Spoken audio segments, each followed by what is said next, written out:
নমস্কার বন্ধুরা, আজকে বাজারে গেছিলাম।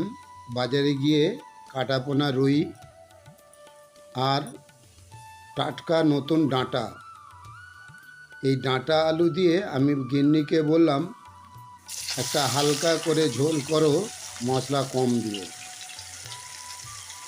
মাছটাকে নুন হলুদ মাখিয়ে নিয়ে ভালো করে ভেজে নিতে হবে। ভেজে নেওয়ার পর এখানে কিছু মশলা, যে মশলাটা হচ্ছে প্লেন হালকা জিরে, কাঁচা লঙ্কা আর আদা, এটাকে শিলে পেস্ট করে নেওয়া হলো। এদিকে আমার মাছ ভাজা হয়ে গেছে। মাছ ভাজার ওই তেলটার মধ্যেই আমার এই কাঁচা ডাঁটাগুলোকে সুন্দর করে ভেজে নিতে হবে।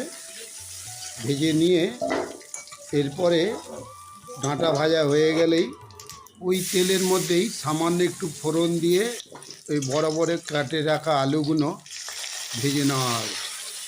এর মধ্যে মশলা, হলুদ, পরিমাণ মতো নুন দিয়ে দেওয়া হলো, একটু পাকা টমেটো দেওয়া হলো।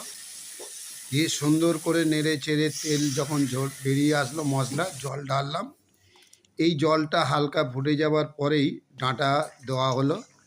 ডাঁটা দেওয়ার পরেই আস্তে আস্তে মাছগুলো দিয়েই পরিমাণ অনুসারে সময় টাইম নিয়ে একটু ফুটিয়ে নিয়ে আমার এই ঝোলটা প্রায় কমপ্লিট হয়ে গেছে। এবারে যদি মনে হয় যে আমার এই ভিডিওটা আপনার ভালো লেগেছে, পাশে থাকবেন, একটা লাইক করে দেবেন।